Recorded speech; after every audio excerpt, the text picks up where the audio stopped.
পর্ব ৫৭২ নবজাগরণ। রবি সমাদ্দারের কথা শুনে নন্দদুলাল তালুকদার আর মহেশ সেনাপতির মুখগুলো কালো হয়ে গেল। রবি সমাদ্দারের কথায় তারা বিশেষ খুশি হয়েছেন বলে মনে হলো না। মিস্টার রবি, আপনি ঠিক কি বলতে চাইছেন বলুন তো? মনে হচ্ছে আপনি ভুলে গেছেন যে সম্রাট অশোকের সাম্রাজ্যকে আমরা এই দুর্গাপুরের প্রোফাউন্ড রিয়েলেমের অনুমতি ছাড়াই থাকতে দিয়েছি, আর আজ যখন আমাদের সাহায্যের প্রয়োজন হয়েছে তখন আপনি আমাদের ঝেড়ে ফেলে দিতে চাইছেন। আমাদের সাহায্যের কি কোনো মূল্য নেই?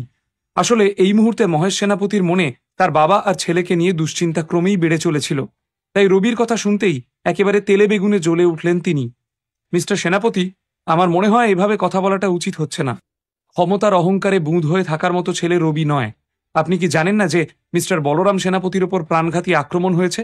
আপনার বাবাকে বাঁচাতে গিয়ে আমাদের দলের কতগুলো লোক মারা গেছে। আপনার কি এই সমস্তটাই ঠাট্টা বলে মনে হচ্ছে? আমি খুব ভালো করে জানি যে মিস্টার সেনাপতি নীলকে বাঁচাতেই ক্যাপিটাল এম্পায়ারে গিয়েছেন। খবরটা পাওয়ার সাথে সাথেই আমি যোদ্ধাদের একটা দলকে ক্যাপিটাল এম্পায়ারে পাঠিয়ে দিয়েছিলাম। কিন্তু এই মুহূর্তে আমার কাছে আর লোক নেই যাদেরকে আমি আপনার বাবাকে নিরাপত্তা দেওয়ার জন্য ওখানে পাঠাতে পারি। রবির মুখ থেকে এই কথা শোনা মাত্র সবাই যেন একেবারে চুপ মেরে গেলেন। সত্যিকে অস্বীকার করার ক্ষমতা কারোরই নেই। মিস্টার রবি, সত্যি কি আর কোনো রাস্তা নেই? বিমর্ষ মুখে প্রশ্ন করলেন নন্দদুলাল তালুকদার। এই মুহূর্তে তাদের তিনজনের মধ্যে সবথেকে বেশি বেকায়দায় যদি কেউ পড়ে গিয়ে থাকেন তিনি হলেন নন্দদুলাল বাবু। সব দিকেই তার বিপদ। একদিকে সেনাপতি পরিবার, যাদের সাথে ওনার সম্পর্ক বহুদিনের। বলরাম সেনাপতিকে নন্দদুলাল বাবু নিজের বাবার মতোই সম্মান করেন। আর অন্যদিকে রয়েছে নীল, যাকে তিনি নিজের ছেলে হিসেবে ইতিমধ্যেই মেনে নিয়েছেন আর নিজের মেয়ের সঙ্গে বিয়েও দিতে চাইছেন।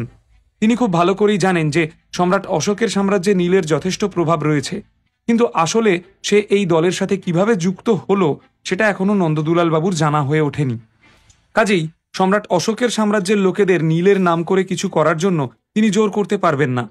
এই মুহূর্তে সেনাপতি পরিবার বা সম্রাট অশোকের সাম্রাজ্য দুদলকেই কিছু না বলে চুপ করে থাকাটাই নন্দদুলাল বাবুর জন্য শ্রেয়। না হলে শুধু শুধু এই ঝামেলায় তিনিও জড়িয়ে পড়বেন। একটা উপায় আছে। আপনারা নিশ্চয়ই জানেন যে সম্রাট অশোকের সাম্রাজ্যের হেডকোয়ার্টার শুধুমাত্র দুর্গাপুরে নয়, কলকাতাতেও রয়েছে। কাঁথিতেও আমাদের বড় একটা হেডকোয়ার্টার রয়েছে, কিন্তু আমাদের চিফ মাস্টার নিজের গতিবিধি একটু আড়ালে রাখতেই পছন্দ করেন। তাই নিজের দলের সদস্যদের সকলের চোখের সামনে সচরাচর উনি আসতে দেন না। আমার বিশ্বাস যে কলকাতা আর কাঁথিতেও বেশ ভালো মানের যোদ্ধারা রয়েছে, কিন্তু ওদের সঙ্গে আগে কথা বলতে হবে। ওই দুই হেডকোয়ার্টার থেকে যদি অনুমতি পাওয়া যায় তাহলে আপনার কাজ হয়ে যাবে। অসহায় ভঙ্গিতে সব কথা খুলে বলল রবি সমাদ্দার। রবির প্রস্তাবে মহেশবাবু আর নন্দদুলাল বাবু দুজনেরই মুখ আবার বেজার হয়ে গেল। দত্ত পরিবারকে শেষ করার পেছনে সব থেকে বড় হাত ছিল বিজয়ের, আর সেই সময় বিজয়ের সঙ্গে তাদের দুজনের আলাপও হয়েছিল। বিজয়ের হাবভাবটাই আলাদা। এই মুহূর্তে তাকে রাজি করানো কতটা কঠিন হতে পারে কথাটা ভাবতেই মহেশবাবুর মনটা খারাপ হয়ে গেল। এমন সময় বাগানের বাইরে থেকে একটা গলার স্বর শোনা গেল। আপনাদের কাউকে কিছু জিজ্ঞেস করার কোনো প্রয়োজন নেই। গলার স্বরটা যেদিক থেকে আসছে তিনজনে উঠে সেদিকে যেতেই সামনে দাঁড়িয়ে থাকা মানুষটাকে দেখে একেবারে হতবাক হয়ে গেল তারা। এ কি, এ যে চোখের সামনে নীল দাঁড়িয়ে! স্যার, আপনি? সাথে সাথে অত্যন্ত সম্মানের সাথে বলে উঠল রবি সমাদ্দার। অমনি নীল হাত তুলে রবিকে ইশারা করল যে এত আনুগত্য দেখানোর কোনো প্রয়োজন নেই। তারপর নীল সরাসরি এগিয়ে গেল মহেশ সেনাপতি আর নন্দদুলাল বাবুর দিকে।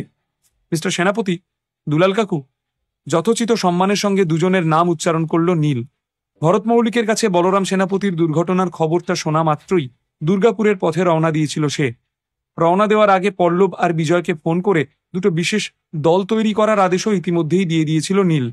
তাদের মধ্যে থেকে একটা দল আবার উচ্চমানের যোদ্ধায় ঠাসা। এইবার নীল নিজে নেতৃত্ব দেবে। নবাব গুহর মুখ থেকে বৈদ্য পরিবারের আসল রূপটা জানতে পারার পর থেকেই তার মন উতলা হয়ে উঠেছে। সম্রাট অশোকের সাম্রাজ্য ইতিমধ্যেই নিজেদের প্রভাব বিস্তার করেছে, আর এখন সেই প্রতিপত্তি আরও বাড়িয়ে তোলার সময়। নীল যে শুধু নিজের সাম্রাজ্য বিস্তার করতে চায় তাই নয়, বরং সেই সাথে নিজের শক্তি আরও অনেক গুণ বাড়িয়ে তুলতে চায় সে। কোথাও না কোথাও কাজটা করতে এতদিন তার বাদ ছিল। সেটার কারণ ভয় নয়, অন্য কিছু। তার উপর সে যখন জানতে পারল যে সম্রাট অশোকের সাম্রাজ্য ইতিমধ্যেই সেনাপতি পরিবারকে সাহায্য করতে নিজেদের বেশ কিছু ভালো যোদ্ধাকে সেখানে পাঠিয়েছে, আর তারা মারা গিয়েছে, তখনই তার মেজাজটা একেবারে খারাপ হয়ে গেল। নিজের লোকেদের মারা যাওয়ার দুঃখ তাড়িয়ে নিয়ে বেড়াচ্ছিল তাকে। যদিও নীল বেশ ভালো করেই বুঝতে পারছিল যে ইম্পেরিয়াল ক্যাপিটালের শক্তির সামনে হয়তো সে বেশিক্ষণ টিকতে পারবে না, কিন্তু তাই বলে চুপ করে বসে থাকার মতো কাপুরুষ সে নয়। নীল, তুমি দুর্গাপুরে কবে এলে? কোথায় ছিলে এতদিন? আমি তোমার সাথে যোগাযোগ করার কত চেষ্টা করেছি, কিন্তু তোমার কোনো খোঁজখবর পাইনি। নীলকে দেখা মাত্রই হাসি খেলে গেল নন্দদুলাল বাবুর মুখে। তার মুখের থমথমে ভাব সম্পূর্ণভাবে উধাও হয়ে গেল নিমিষেই। আপনি যে আমার কথা এত ভেবেছেন তার জন্য অনেক ধন্যবাদ কাকু। আমি আসলে কয়েকটা গুরুত্বপূর্ণ কাজে একটু ব্যস্ত হয়ে পড়েছিলাম, তাই একদিন আসতে পারিনি।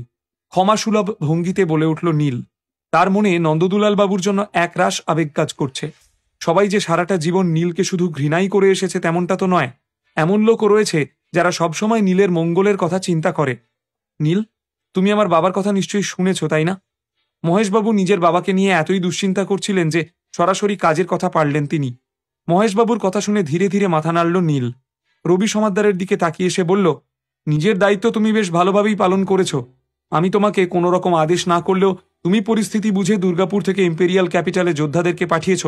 I am really impressed with your work. এটা তো আমার কাজ, স্যার। নীলের কথা শুনে অবশেষে যেন একটু স্বস্তির নিঃশ্বাস ফেলল রবি সমাদ্দার। প্রথমে হঠাৎ করেই নীলকে সেখানে চলে আসতে দেখে রবির মন অজানা আশঙ্কায় ভরে উঠেছিল। সম্রাট অশোকের সাম্রাজ্যের দুর্গাপুর শাখার অস্থায়ী ম্যানেজার সে, কিন্তু তার মানে এই নয় যে সে নিজের হাতে সমস্ত দায়িত্ব নিয়ে নিজে থেকেই দল পরিচালনা করবে। বিশেষ করে বলরাম সেনাপতির ঘটনাটা সে খুব ভালো করেই জানত। সে জানত পরিস্থিতি কতটা মারাত্মক। সে জানত যে যোদ্ধাদের ইম্পেরিয়াল ক্যাপিটালে পাঠানো মানে সরাসরি মৃত্যুর মুখে ঠেলে দেওয়া।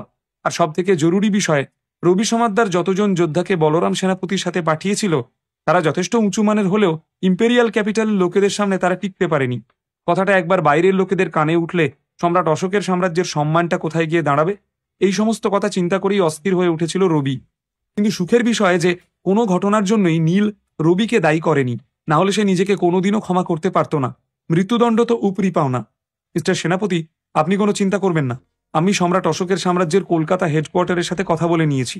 ওখান থেকে 30 জন সবচেয়ে উপযুক্ত যোদ্ধা যত তাড়াতাড়ি সম্ভব দুর্গাপুরে আসছে। শান্তভাবে হাত নেড়ে কথাগুলো বলল নীল। 30 জন যোদ্ধা দুর্গাপুরে আসছে? এখানে আসার বদলে ওদেরকে সরাসরি ইম্পেরিয়াল ক্যাপিটালে পাঠিয়ে দিলেই তো হয়। নীলের বলা কথার মানেটা ঠিকমতো বুঝতে পারেননি মহেশ সেনাপতি। তুমিও কি ওদের সাথে ইম্পেরিয়াল ক্যাপিটালে যাবে নীল? কথার অন্তর্নিহিত মানেটা ধরতে পেরে সাথে সাথে বলে উঠলেন নন্দদুলাল তালুকদার। আমাকে কিন্তু বাধা দেওয়ার চেষ্টা করবেন না দুলাল কাকু। মিস্টার বলরাম সেনাপতির এমনিতেই যথেষ্ট বয়স হয়েছে। উনি যদি এই বয়সে আমার জন্য ইম্পেরিয়াল ক্যাপিটালের লোকেদের মোকাবিলা করতে পারেন, তাহলে আমি কেন নয়? সবকিছু শুনেও আমি হাত গুটিয়ে কলকাতায় বসে থাকবো, এরকম মানসিকতা আমার নয়। সরাসরি জবাব দিল নীল। নীলের কথার মধ্যে তার উদ্দেশ্য পরিষ্কার বোঝা গেলেও নন্দদুলালবাবু তাকে আটকাতে চাইছিলেন। তবে মহেশবাবুও নীলের কাছ থেকে ঠিক এতটা প্রত্যাশা করেননি। নীলের উত্তর শুনে নিজের বাবার কথা মনে পড়ে গেল তার। বলরামবাবু তাকে বলেছিলেন যে নীল মোটেও কোনো সাধারণ মানুষ নয়, আর এখন ওর লুকিয়ে থাকার সময় শেষ হয়ে গেছে। এখন আমি ওর পাশে না দাঁড়ালে ও নিজের হয়ে লড়বে কি করে? পুরো সেনাপতি পরিবারের মধ্যে একমাত্র বলরাম সেনাপতিই নীলের জন্য নিজের জীবন বাজি রেখেছিলেন। নীল, তুমি কি সিদ্ধান্ত নিয়ে ফেলেছ? আরেকবার ভেবে দেখলে হতো না? ইম্পেরিয়াল ক্যাপিটালে পা দেওয়া মাত্রই আমার বাবার এই অবস্থা হয়েছে। আমার ভয় হচ্ছে যে তুমিও। নিজের কথা শেষ না করলেও মহেশবাবুর কথার মানেটা পরিষ্কার। ধারা পরিবার আর ইন্ডিয়ান অ্যালকেমি গ্রুপ এমনিতেও নীলের উপর সেন দৃষ্টি নিয়ে বসে রয়েছে। এখন সে নিজে থেকেই ওদের পাতা ফাঁদে পা দিলে সেটা অনেকটা নিজের পায়ে কুড়ুল মারার মতোই হবে না? এখন নীল মারা গেলে সম্রাট অশোকের সাম্রাজ্যের সমস্ত ভিত্তিটাই নষ্ট হয়ে যাবে। নীলের এতদিনকার এত পরিশ্রমের সমস্ত ফসল নষ্ট হয়ে যাবে। মিস্টার সেনাপতি, আপনি ঠিক কি বলতে চাইছেন বলুন তো? একটু অবাক হয়েই প্রশ্নটা করল নীল। মহেশবাবুর কথার অর্থটা সে ঠিক ধরতে পারেনি। আমি বলতে চাইছি যে ইম্পেরিয়াল ক্যাপিটালের লোকেরা প্রচন্ড ভয়ঙ্কর। তোমার ক্ষমতা নেহাত কম না হলেও তোমার চলাফেরা কলকাতার মধ্যেই সীমাবদ্ধ। একবার ইম্পেরিয়াল ক্যাপিটালের মাটিতে পা দিলে তুমি ওখান থেকে আর বেরোতে পারবে না। তাছাড়া ওখানে তোমার শক্তিশালী শত্রুরাও রয়েছে। ওরা প্রত্যেকেই তোমার থেকে প্রতিশোধ নিতে চায়। মিনিট দুয়েক চুপ করে থাকার পর মহেশবাবু আরও বললেন, তাই আমার মতে ওখানে তুমি নিজে না গিয়ে যোদ্ধাদেরকে পাঠালেই ভালো হবে। এই মুহূর্তে নিজেকে কলকাতায় আরো ভালোভাবে প্রতিষ্ঠা করার কথাটাই তোমার আগে ভাবা উচিত। নিজের প্রতিষ্ঠানকে আরো বেশি শক্তিশালী করে তোলার কথা ভাবা উচিত। তাতে শুধু যে তোমার নিজের সমস্যার সমাধান হবে তা নয়, বরং ভবিষ্যতে কোনো কিছু নিয়ে আর তোমাকে ভাবতে হবে না। নীলের সমস্ত পরিস্থিতি বিশ্লেষণ করে বললেন মহেশ সেনাপতি।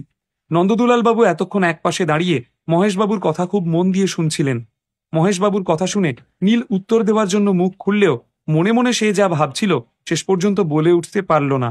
বলরাম সেনাপতি যেহেতু নিজের প্রাণের ঝুঁকি নিয়ে নীলকে বাঁচাতে ইম্পেরিয়াল ক্যাপিটালে পৌঁছে গিয়েছিলেন, তাই দুর্গাপুরে আসার আগে নীল বুঝে উঠতে পারছিল না যে মহেশ সেনাপতির মুখোমুখি হলে সে কি বলবে। সে ভেবেছিল যে মহেশবাবু বলবেন নীলেরও ওখানে যাওয়া উচিত।